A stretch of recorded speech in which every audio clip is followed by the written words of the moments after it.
오늘 말씀의 제목 맹세한 대로 행하는 지고한 사랑입니다. 오늘 하루도 말씀과 성령으로 충만하시기를 바랍니다. 어제 본문을 통해서 아버지 사울이 반드시 다윗을 죽일 것을 알게 되었습니다. 요나단은 다윗을 위해서 먹지도 않고 슬퍼했다라고 성경은 기록하고 있죠.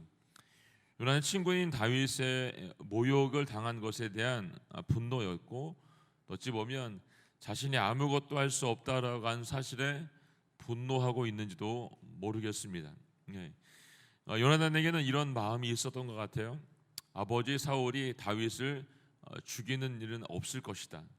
만약에 다윗을 죽이려고 한다고 한다면 어떻게 해서든지 내가 그것을 막겠다라고 하는 마음을 요나단이 가지고 있었다는 거죠. 근데 결과는 참담했죠. 그를 도우려고 말을 했다가 도우려고 말을 했던 이유 때문에 사울 왕이 창을 들어서 자기 아들 요나단을 죽이려고 했던 것을 볼 수가 있습니다. 어제 보면 사무엘상 20장 30절 이하의 말씀인데 제가 읽어보겠습니다. 사울은 요나단에게 불같이 화를 내며 말했습니다. 너 반역자이며 사악한 여자의 자식아, 내가 그 이새의 아들 쪽을 택할 걸 내가 모를 줄 아느냐? 내게도 망신이지만 널 낳아준 어미에게도 망신이다. 이새의 아들이 이 땅에 살아있는 한 너와 내 나라는 세워지지 않을 것이다. 사람을 보내 다윗을 끌어오너라. 그놈을 죽여야만 한다. 이 말에 요나단이 다윗을 변호하죠. 그때 33절에서 사울은 창을 던져 요나단을 죽이려 했습니다 라고 기록하고 있습니다. 자기 아들이 다윗을 변호했던 이유 하나 때문에 창을 들어서 죽이려고 했습니다. 사울은 다윗을 반드시 죽여야 될 이유를 요나단에게 알려주었습니다.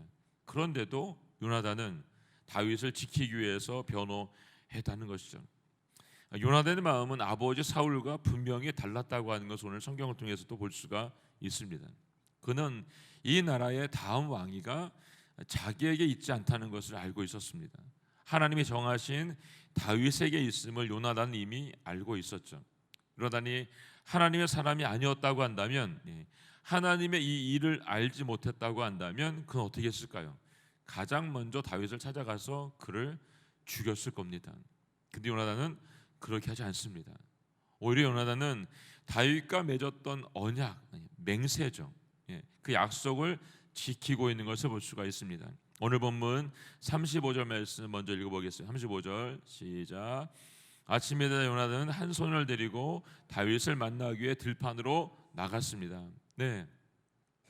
요나단은 다윗과 약속했던 걸 지키기 위해서 지금 어떻게 하고 있냐면 한 소년을 데리고 들판으로 나갔습니다. 아버지와 만남을 가진 이후에 내가 들판에 나와서 너에게 알려주겠다라고 했던 약속입니다.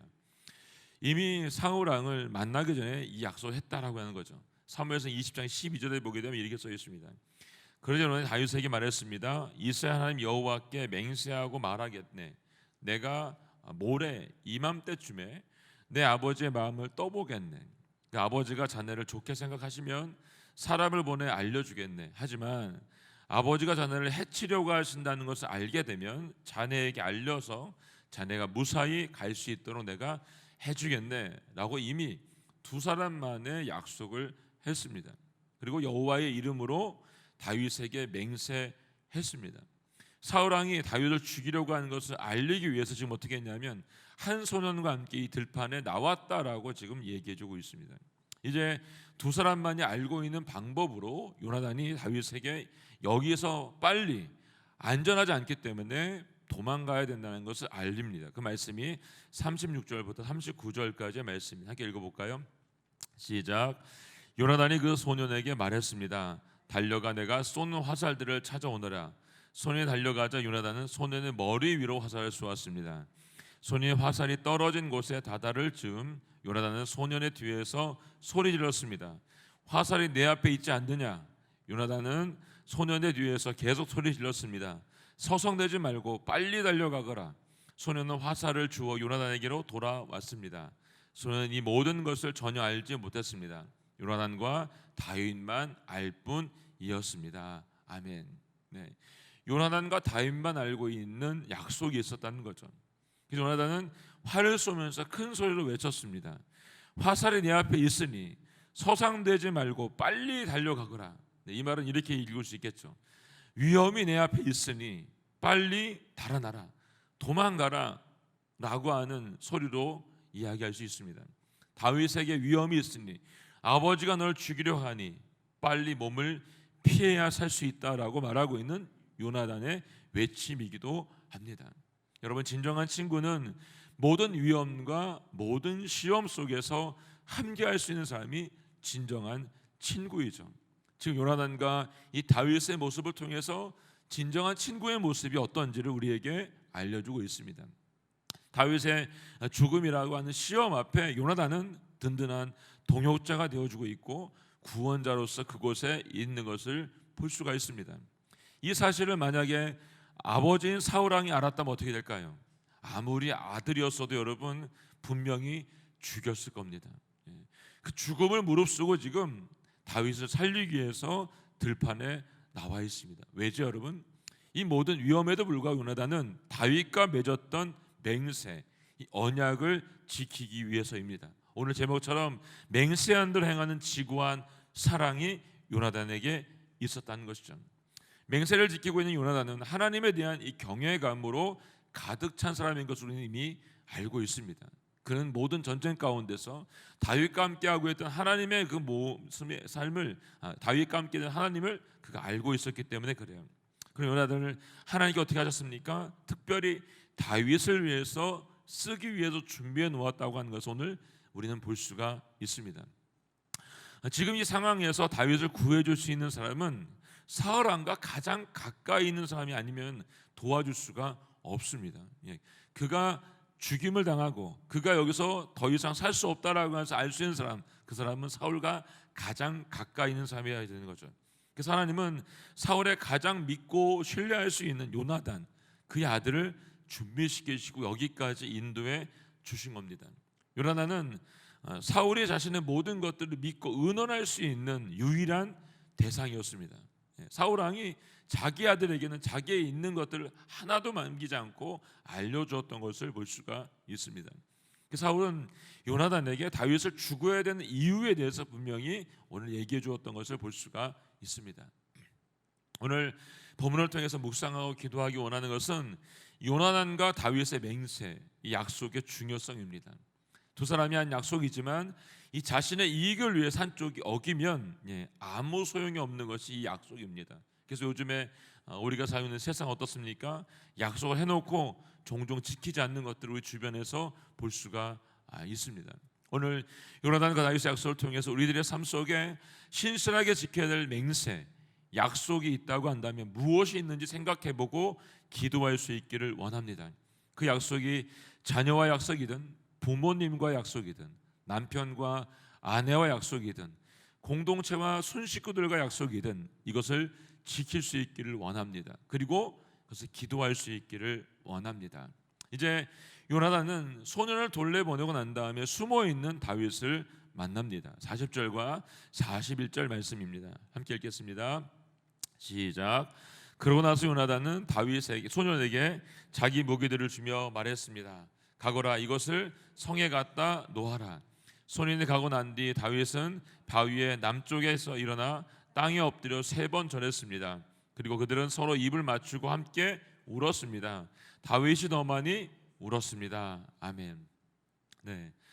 소년이 요나단의 무기를 들고 성으로 돌아가자 다윗이 요나단에게 나타나서 땅에 엎드려 3번 절을 합니다. 이 모습은 일반적으로 왕이나 왕자에게 경의나 예우를 갖출 때 하는 모습이죠. 근데 여기서는 요나단이 자신에게 베풀어졌던 그 크나큰 호의에 대한 진정한 감사의 표시로 다윗이 하고 있는 것을 볼 수 있습니다. 그리고 서로 입을 맞추었다라고 하는 것은 여러분, 슬픈 이별의 순간을 맞이했을 때 가장 또 가까운 이웃들과 만났을 때 했던 표시인 것을 볼 수가 있습니다. 지금은 생명과도 같은 친구, 그들의 앞날을 걱정하며 나누고 있는 우정과 사랑의 입맞춤인 것을 볼 수가 있습니다. 요나단은 자신의 힘으로 이 일을 막을 수 없다는 것을 알게 되었고 그것을 깨닫게 되었습니다. 그리고 그는 다윗에게 할 수 있는 최선을 지금 다해서 다가가고 있는 것을 볼 수가 있습니다. 그가 할 수 없다는 것, 하나님께서 계획하신 것을 사람이 막을 수가 없다는 것이죠. 하나님께서 요나단이 아버지 사울과 함께 할 수 있도록 했던 이유가 있습니다. 그 뭐냐면 하나님께서 그에게 알려주기 위해서이죠. 사울과 함께하면서 하나님과의 말씀에 불순종하고 있는 그의 아버지를 만날 수 있었습니다. 또 그 옆에 있으면서 선지자 사무엘을 통해서 아버지가 말씀에 불순종함으로 말미암아 하나님께 버림받았다는 것을 알게 되었습니다. 그리고 다음 왕이 자기가 아니라 다윗이라는 것도 알게 되었습니다. 요나단은 아버지를 사랑하고 있었지만 아버지의 불의함은 따를 수가 없었다는 거죠. 왜냐하면 다윗을 향하신 하나님의 뜻을 잘 알고 있었기 때문에 다윗이 직면한 위기를 외면할 수가 없었다는 겁니다. 그런 인간적인 정과 욕심을 따라 행하지 않았고 여러분, 오직 여호와의 뜻을 따라 지금 움직이고 있는 것을 볼 수가 있습니다. 우리에게 오늘 이런 은혜가 있기를 원합니다. 여호와의 뜻을 따라서 움직일 수 있기를 원합니다. 요나단과 다윗이 언약으로 하나됨으로 말미암아서 어떻게 됩니까? 사울이 계획했던 모든 일들이 수포로 돌아가게 되는 것을 볼 수가 있습니다. 하나님께서 사랑하는 두 사람을 통해서 하나님의 계획을 계속해서 진행하고 일하고 있는 것을 볼 수가 있습니다. 비록 지금은 두 사람이 헤어집니다. 그리고 요나단이 죽기 전 10황무지 숯불에서 잠시 만나는 것 이외에 다시 만나지 않습니다. 죽기 전에 한 번 만납니다. 지금의 이 원치 않는 이별의 이 순간 그들은 이것 때문에 눈물져 슬퍼하며 울고 있는 것을 볼 수 있습니다. 누군가를 위해서 울어줄 수 있는 것, 함께 할 수 있는 것, 이것은 여러분 우리 인생을 살아보면서 깨닫게 되는 것인데 그것이 얼마나 큰 축복인지 모릅니다. 우리들도 누군가를 위해서 진심으로 전심으로 울어줄 수 있는 그런 함께 할 수 있는 사람이 되기를 원합니다. 오늘 본문을 통해서 두 번째 묵상하고 기도하기 원하는 것은 요나단과 다윗의 어려움처럼 우리에게 지금 닥쳐온 어려움이 있다고 한다면 그것이 이해가 되지 않을지라도 선하고 아름답게 인도하실 그 주님을 바라보고 기도하기를 원합니다. 또 주변에 어려움을 당한 사람이 있다고 한다면, 이웃이 있다고 한다면 우리가 함께 기도할 수 있기를 원합니다. 그 모든 문제 가운데 하나님께 일하고 있기 때문에 그분 앞에 모든 것들을 올려드리고 선하신 주님의 뜻을 따라 기도하는 축복이 오늘 이 아침에 있기를 원합니다. 내 뜻이 아닌 하나님의 뜻이 이루어지기를 위해서 기도하기를 원합니다. 요나단은 아버지의 뒤를 이어 이스라엘 왕이 되는 것보다 그는 지금 하나님의 뜻을 따라 사는 것을 선택하였습니다. 이게 중요합니다, 여러분. 이스라엘의 왕이 되는 것보다 하나님께서 무엇을 말씀하시는지 그 뜻을 따라 선택하는 것이 중요했다는 것입니다. 그 선택으로 말미암아 다윗이 다음 왕으로 설 수 있는 밑거름이 되었던 것을 볼 수가 있습니다. 원치 않은 고통의 시간이지만 그 고통의 시간을 하나님은 다른 방법으로 아름답게 사용하고 있는 것을 볼 수 있습니다. 나의 이 지금의 고통이 어떻게 쓰임을 받을지 우리는 알 수 없지만 아버지 앞에 기도할 수 있다라고 저는 생각을 합니다. 42절 말씀 함께 읽겠습니다. 42절 말씀 시작. 요나단이 다윗에게 말했습니다. 평안히 가게 우리가 여호와의 이름으로 서로 의형제를 맺지 않았는가? 여호와께서 자네와 나 사이에 또 자네 자손들과 내 자손들 사이에 영원히 증인이시네. 그러고 나서 다윗은 길을 떠났고 요나단 성으로 돌아갔습니다. 아멘. 네, 평안히 가게 라는 인사말을 나눕니다. 요나단은 이 사랑과 우정이 함축되어 있는 이 말로 다윗을 위로하면서 보내고 있습니다. 이 다윗의 목숨을 노리고 있는 사람들이 사방에 깔려 있기 때문에 더 오래 지체할 수가 없는 거죠. 그리고 자신들이 처음에 나누었던 언약, 이 약속을 상기시켜 줍니다. 42절 읽은 말씀이죠. 우리가 여호와의 이름으로 서로 의형제를 맺지 않았는가? 여호와께서 자네와 나 사이에 또 자네 자손들과 내 자손들 사이에 영원히 증인이시네. 누가 증인이에요, 여러분? 여호와께서 증인이 되시는 것이죠. 어기지만 않으면 그분이 모든 것들을 책임져 주겠다라고 말씀을 하신 겁니다. 이 약속은 여러분 요나단이 죽고 다윗이 왕이 된 직후에도 여러분 그들의 자손애들까지 지켜지게 되는 것들을 볼 수가 있습니다. 이처럼 하나님 앞에서 맺어진 언약은 결코 변하지 않는다는 것이죠. 마지막으로 오늘 말씀을 묵상하면서 기도하기 원하는 것은 우리가 서로 평안한 비는 삶을 살기를 원한다는 것입니다. 우리의 말에는 힘이 있어요, 여러분. 우리가 선포하는 것에는 힘이 있습니다. 그래서 오늘도 내가 선포하는 이 말을 누가 들으세요?